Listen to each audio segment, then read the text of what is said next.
تو ایردراپ مشغول فرم و شخمم. هر کی محصول نمیده به من چه. سلام عرض ادب خدمت عزیز دلم، امیدوارم هر جا کسی حال دلتون عالی باشه. من امیرعلی هستم، اینجا چنل خودتون، چنل وید فارمینگ. خوشحال دل امروز برگشتیم با یه ویدیو دیگه.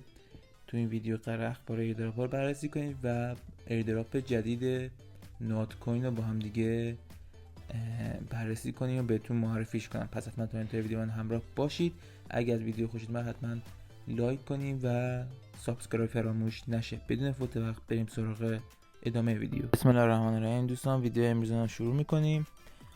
خبر اولمون راجع پاوز هست که طبق نظرسنجی که خود بایننس گذاشته بود میگفت که چه توکنی رو دوست دارین زودتر لیست بشه داخل بایننس، که بیشترین رای برای پاوز بود و داخل بایننس اد شده پاوز، ولی هنوز هیچ خبری راجع به لیستینگ پاوز داخل صرافی بایننس نیست و اگر که داخل صرافی بایننس لیست بشه خبر خیلی خوبی میتونه باشه برای پاوز و قیمتش، چون بایننس بزرگترین صرافی دنیاست و اگر که داخلش پاوز بتونه لیست بشه سرمایه‌گذارا خیلی بزرگ میتونن سمتش بیان. یه خبر دیگه هم که راجع پاوز هست اینه که برداشت برای دوتا صرافی بیتگیت و بای بیت باز شده.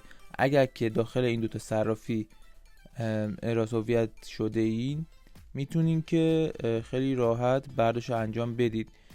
واریزی و لیستینگش تاریخ 29 اسفند هست طبق چیزی که من میدونم، یا 29 یا 28 تا حالا واریزا انجام بشه و لیستینگش هم انجام بشه. برای ما ایرانی‌ها که هیچ کدوم از اینا قابل اجرا نیست مگر اینکه عزیزان که خارج از کشور هستند و چیزی که هست برداشت به صورت آنچین، یعنی به کیف پول ها، تاریخ 28 اسفند که همون روز لیستینگش هم هست گزینه‌اش باز میشه. بریم سراغ اخبار پاکت فی.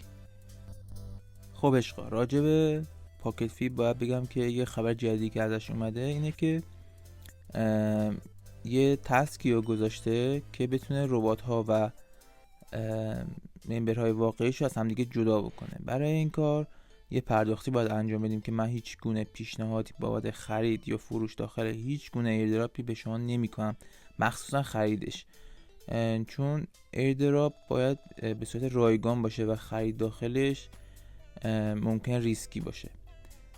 اگر که خرید انجام بدین داخلش یه مقداری تون باید بزنین، فکر کنم برای هر کسی فرق میکنه ولی میانگین نیم تونه. اگر که این مقدار رو بزنین یه مقداری اضافه تر بهتون پوینت میده و اگر که این کار انجام ندین یه مقدار از این پوینت کم میکنه و تسکه اجباری نیست. همونطور هم که گفتم هیچ گونه پیشنهاد خریدی نمی کنم، مثل همیشه انتخابش با خودتون هست. و اما عشق راجع به دوتا پروژه پلی تو ایردراپمون. پروژه سولارینا اعلام کرده که تا حدود 20 روز دیگه ایردراپشو میده. این تایم حدودی هست و ممکن یکم بیشتر یکم کمتر بشه، ولی چیزی که حتمیه باید داخل این پروژه حداقل 25000 تا کوینشو داشته باشیم. این 25000 تا دوستان کوینای خود بازی هستن که با بازی کردن تسکای روزانه یا همون جوایز روزانش دوستان میتونید به دست بیارین. چیز دقیق دیگه ازش نداریم فعلا، ولی چیزی که هست اینه که سعی کنید حداقل 25000 تا برسید و خیلی راحت با بازی کردن میتونید اینا رو به دست بیارید.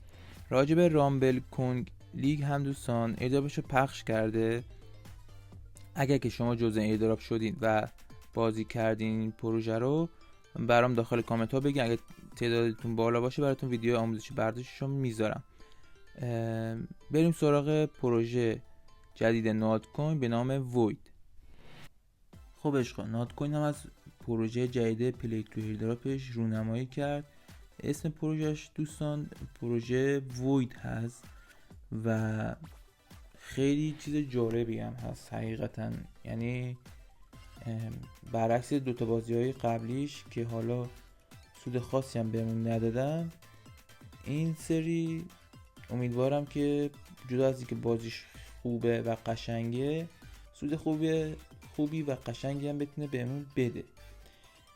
بازیاش دوستان تو 3 تا مود به هر حال میشه بازی کرد و XP به دست آورد. این XP دوستان شما داخل لیدربورد قرار میده. هیچ خبری از این که قرار چجوری به ما ایردراپ بده نگفته. ما فعلا چون تازه معرفی شده داریم بهتون معرفی میکنیم که اونایی بیشتر سود ببرن که زودتر وارد ایردراپ میشن و این یه چیز طبیعی داخل همه ایردراپ ها هست. واسه همین گفتم ویدیوشو بگم که اگه دوست داشتین واردش بشین و بازیش کنین. حالا طرح کلاسیکش دوستان مثل سول آرنا هست. اگه دیده باشین باید بچرخین توی فضایی و توکن ها و XP ها رو جمع آوری کنید. بگه انمی نخورید به تیم حریف یا دشمن که اگه بخورید میسوزید.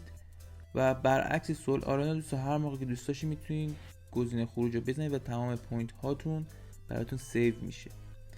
گزینه دوستان قسمت بتلش هم اینجوری که شما با کسی مبارزه میکنید و پیشنهادم اینه که تا خودتون رو آپگرید نکردید داخل قسمت بتلش نرید. قسمت تو همیشه دوستان من حقیقتا متوجه نشدم، هرچی سرب کردم برام یه حریفی پیدا بشه هیچ حریفی هنوز پیدا نشده. یه قسمت فرندز دارین دوستان که میتونین رفرال بگیرین و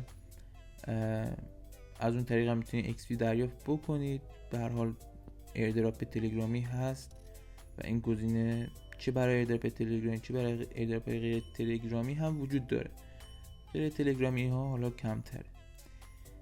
از پایین صفحه دوستان قسمت شاپ داره اینجا که میتونید آیتم رو خریداری کنید که من هیچ پیشنهاد خرید یا فروشی نمیدم. برای ایردراپ ما اینجا هستیم که رایگان کسب درآمد داشته باشیم. اینجا دوستان گزینه اسکین هست که شما میتونید خیلی راحت بیاین با XP هاتون اسکیناتون رو بخرید، خریداری کنید و ازش استفاده کنید. گزینه لیدربورد داره دوستان که شما میتونید اینا به صورت کلی روزانه و هفتگی ببینید مقامتون در چه سطحی هست. من یه دست بازی کردم و 21 XP دارم و الان در رنکینگ 20,000 هستم. هنوز تعداد کار برای این بازی به 1 میلیون هم نرسیده. گزینه تسک هم داره دوستان که کلا 2 تا تسک فعلا هست. یکی عضویت داخل چنل تلگرامشون هست و یکی دیگه عضویت داخل گروه های تلگرامشون هست. قسمت آخر دوستان قسمت پروفایل و اینونتوری تو هست که شما میتونید قدرت هاتون رو آپگرید بکنید و از اونا برای بازی کردن و برنده شدن داخل بتل هاتون استفاده بکنید که هر کدوم از این قدرت ها هم یک کار خاص خودش انجام میده. که دیگه سرعتتون رو افزایش میده، اون یکی نمیدونم ابیلیتی هاتون یا لیول هاتون رو قوی تر میکنه که تو بتل ها بتونید برنده بشید. من خودم کلاسیکیشو خیلی بیشتر دوست دارم و برای بازی کردن دوستان نیاز دارین که سفر رو بچرخونید. من پیشنهاد میکنم اگه این ویدیو رو میبینید حتما سفر رو بچرخونید. بریم یه دست با هم دیگه بازی بکنیم. خیلی راحت دارم حرکت میکنم، این پوینت ها رو جمع میکنم و هرچی که پوینتتون دوستان بیشتر بشه بزرگتر میشه. مثل بازی سول آرنا فقط اونجا گروه بندی داره و شما نباید به گروه مخالف بخورین، ولی اینجا اینجوری مثل اینکه نیست. ببینید من الان خوردم و باختم و الان به من میگه که هیچ XP دریافت نکردم چون خوردم به انمی. اگر که نمیخوردم و خروج رو میزدم همه اون XP هایی که جمع کرده بودم برام شمرده میشه. خب دوستان ویدیو امروز به پایان رسید. امیدوارم که از ویدیو لذت برده باشید. لینک ها مثل همیشه داخل چنل تلگرام هست. لینک چنل تلگرام براتون داخل دیسکریپشن میذارم، داخل کامنت اول این ویدیو هم پین میکنم. اگه ویدیو دوست داشتین لایکش کنین، چنل سابسکرایب کنین، خیلی بهمون انرژی میده. نظری سوالی داشتین داخل کامنت ها بگین. دوستتون دارم شدید به مدت مدید و یا علی خداحافظ.